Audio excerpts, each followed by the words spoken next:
The Pokemon market is in a frenzy right now, and we are experiencing the biggest boom since COVID. So this video is all about the strategies I would use to survive the Pokemon boom and honestly thrive. Guys, starting off with how to get the best deals on Pokemon cards. Guys, go to this Reddit, Pokemon TCG deals.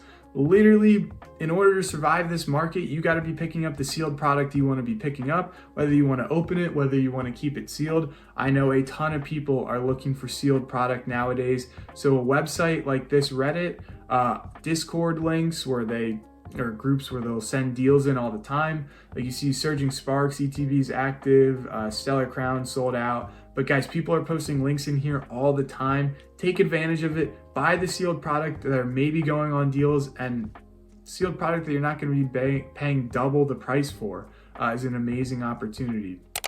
Before we move on, if you could like this video and just leave a comment, that'd really help this video out in the algorithm. I'd really appreciate that a ton.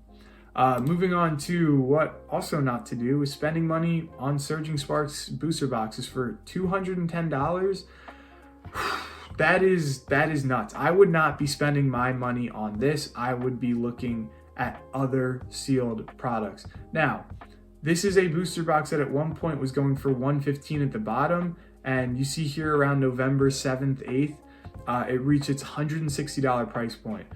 If I was looking at a set on opening day and release, I would not be spending more than $160 or the suggested manufacturing retail price on a booster box of Pokemon cards. I'd not be doing that on any other set as well, including 151. Like a booster pack here costs close to $9 when theoretically it should be closer to $5. I just don't believe that that's going to help your budget out to the best of its ability, because listen, we're all on a budget. We all want to get as many and as good Pokemon cards as we can, whatever reason you're in the hobby for.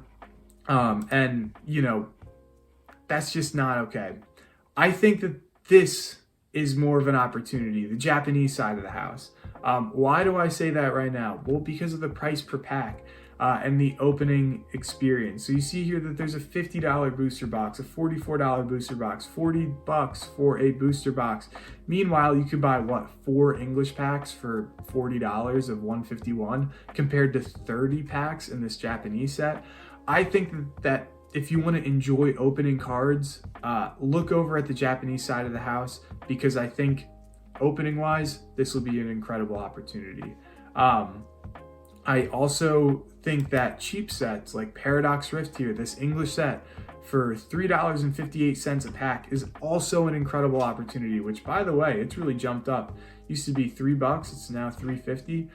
It is still relatively a cheap set to acquire and open. And I think that these are the plays rather than 151, rather than Prismatic Evolution when it comes out, rather than Surging Sparks for $200 a box. This is still below MSRP of like $5 a pack, so it's $1.50 below. And anytime you can get below, especially by a good chunk, I would take advantage of that. I would not be paying attention to those big ticket, big item sets if I were you, because they're just going to be a money drain. Like honestly, at one point in time, instead of a $200 Surging Sparks booster box, you could get 2 Paradox Rift booster boxes for that exact same $200. Maybe it's a bit more expensive now, but you kind of get the point. For me, as a collector who loves to open up packs, I think that that is a no-brainer. I'd rather have 72 packs than 36, no matter what set it is. That's just a bit of a hot take. I understand that. But with that being said, your wallet probably agrees with that statement. You'd rather have a $100 booster box than a $200 booster box. That's just simple math. So I think that looking at these sets, maybe not Paradox Rift, maybe looking at other sets like Twilight Masquerade, Temporal, going back to Paldea Evolved, like there are still a ton of opportunities, even Sword and Shield, that you could take a look at. With that being said, there are products like this that are out there, the Paldean Adventure Chest, that are going for $31. And guys, in Target, you could buy it for $20. This is 6 packs and a $5 promo. Guys, take a look at this Pikachu promo that you get. This is literally $5 of added value that you get from this box, plus 6 packs. 6 packs in Target usually cost you $30. Instead, it's going to be $20, and you get an amazing promo. this is a no-brainer, and I would say boxes like this, so check out other collection boxes like Graphi EX collection boxes, like 15 bucks as well for 4 packs. There are so many different other cheap collection boxes that you could have a ton of fun opening that maybe come with super desirable promos as well for very, very cheap. I think this is an incredible opportunity. This box alone too, especially if you get it at Target for that price, it is such an incredible deal. It really is. And then moving on to the selling part, I think if you are going to survive this, I think maybe selling off a few cards will not hurt you. I really believe that. So whether it be opening a TCG player account, I'll get into eBay here in a second, but listing your cards online, making a sale on them, maybe competitive cards that you might not want to use, that is a huge opportunity, so that way you can reinvest back in other collection items and other cards and other investments you want to make, whatever it may be. Get rid of the cards that you don't want because it's expensive now. Everything is, everything new is trending for MSRP or above. So if there's cards that you don't want, get rid of them. Like I unfortunately, in order to pick up some stuff, I had to let go of this guy. It's going to be ending on auction today. It'll be a few days later when you see this video, but I had to let go of that CGC9 Blastoise. Pretty awesome card, but I've got to spend money on other things and I just don't have the money. So boom, sell that, get some more stuff. Also creating an eBay account. You see here, yeah, it's 71 bucks. Hopefully we can get it a bit more for that card.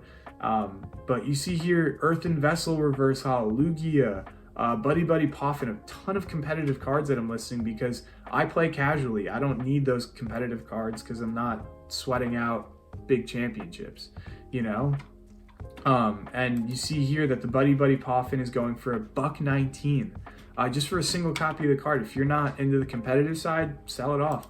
Earthen Vessel, a near mint reverse holo. I don't think it's that much, but you see people selling it for like $5. I listed mine for like $5. You can get $5 for reverse, $2 for regular. It's a no-brainer, guys. And honestly, open up that eBay account, really. Another way that you could also potentially make a few bucks is PSA or BGS or CGC. Costs $15 to send in a card for grading, and I'll give you an example of Groudon from Paradox Rift, right? That one set that had $3 price per booster pack. It's not like that $9 151 pack. Ungraded, it's 60 bucks. Okay, so you could potentially pull that, or you could spend the $60 to buy that card. You spend 15 bucks to grade it, maybe it comes out to like 16, 17 with shipping. Okay, so you're in it for just under 80 bucks. A PSA 10 would be $270 now, or 207. You might get a PSA 9 and lose money. You might get an 8 and lose even more. But the chances arise for you to get a PSA 10 for over $200, which would be an incredible opportunity, especially from a cheap set like Paradox Rift.